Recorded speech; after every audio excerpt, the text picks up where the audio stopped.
Nous avons commencé à transporter du bois à partir de Dauphin jusqu'ici. Puis les prisonniers le coupaient, le transportaient et l'empilaient ici. Ensuite, on montait jusqu'aux piles et on le chargeait. On l'amenait jusqu'à la tour du CN, on le déchargeait et s'il y avait des wagons vides, on devait les charger.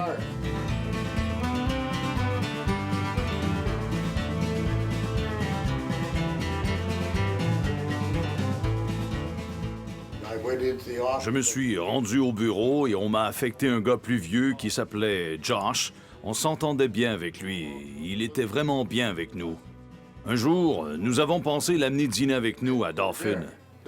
Alors, je me suis arrêté au poste de garde et j'ai dit au gardien que je voulais que Josh vienne avec nous. Il m'a dit « D'accord, mais assurez-vous de le ramener. » Alors, nous sommes retournés et nous sommes allés décharger notre bois. Nous avons stationné notre véhicule derrière le restaurant Wings et Eugene a dit que nous devrions emmener Josh prendre une bière, une Drury. Tout le monde buvait de la Drury à l'époque. Nous sommes entrés, nous lui avons acheté une bière, puis nous l'avons amené chez Wings pour souper. Et ces Chinois l'ont vu entrer avec toutes ses pièces et ses rayures, et ils se sont énervés. Ils ont tous couru à la cuisine et on les entendait parler en chinois.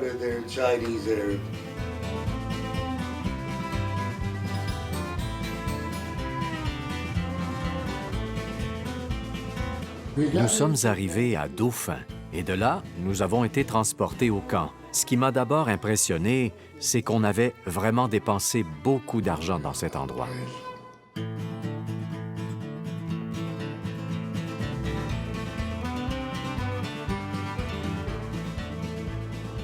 Pour l'époque, c'était vraiment ce qu'il y avait de mieux. Bien sûr, de l'extérieur, c'était plutôt vieux. Mais à quoi pouvait-on s'attendre dans un coin aussi perdu? La nuit, il y avait une personne qui entretenait les poêles pendant l'hiver. Et puis, la salle à manger était immense. Nous avions nos propres cuisiniers. En fait, l'un d'entre eux avait été boucher dans la ville natale de ma femme. Il y avait un cuistot qui travaillait dans la cabane du cuisinier. C'était un gars d'un certain âge. Et dans l'après-midi, il était assommé, vous comprenez? Et nous nous amusions à chercher l'endroit où il cachait son whisky. Un jour, il ne savait pas que nous étions là. Nous étions deux et je ne me souviens plus ce que nous étions en train de faire. Alors, il a ouvert une armoire, il en a retiré une bouteille d'un liquide jaunâtre et en a pris une gorgée rapide, puis l'a remise en place.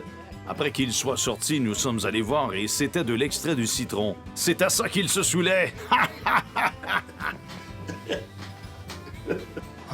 Je savais qu'il y avait quelqu'un qui fabriquait de l'alcool, mais ce n'était vraiment pas connu. En plus, je pense que les Canadiens en produisaient aussi. Alors, ils devaient travailler jour et nuit parce qu'il y avait beaucoup de bouteilles en circulation. Ça avait plutôt mauvais goût, mais au moins c'était de l'alcool.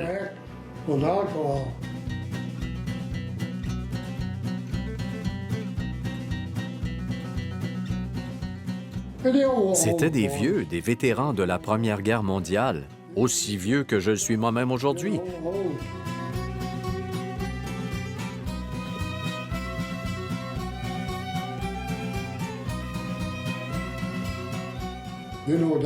En ce qui me concerne, c'était stupide de la part du gouvernement canadien, parce qu'il y avait des têtes brûlées, beaucoup de têtes brûlées là-dedans. Ils étaient prêts à prendre le contrôle du camp. C'est ça que je trouvais stupide, parce qu'à 20 000 $, il y avait des avions avec des munitions qui servaient à l'entraînement. Qu'est-ce qu'ils nous auraient fait? C'est inimaginable. Je me disais qu'ils étaient idiots et stupides.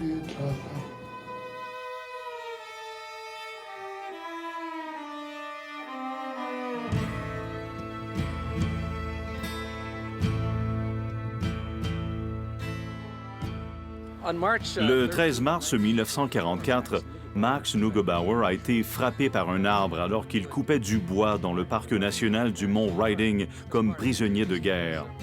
Il a été amené à l'hôpital général de Dauphin, où il est mort à l'hôpital général le 18 mars 1944. C'est là que Max a été enterré.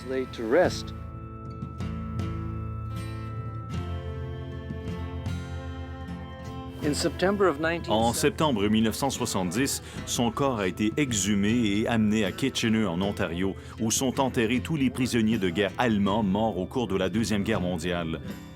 On a dû trouver une église qui accepterait d'inhumer la dépouille. Et je pense que plusieurs églises locales ont refusé de le faire, sauf l'Église catholique. Et c'est là qu'ont eu lieu ses funérailles. Disons que vous auriez été un habitant du coin qui passait par là et que vous auriez aperçu le cortège sortant de l'église avec un cercueil sur lequel on aurait bien sûr déposé un drapeau nazi. Je suppose que votre réaction aurait été des plus intéressantes. I suppose.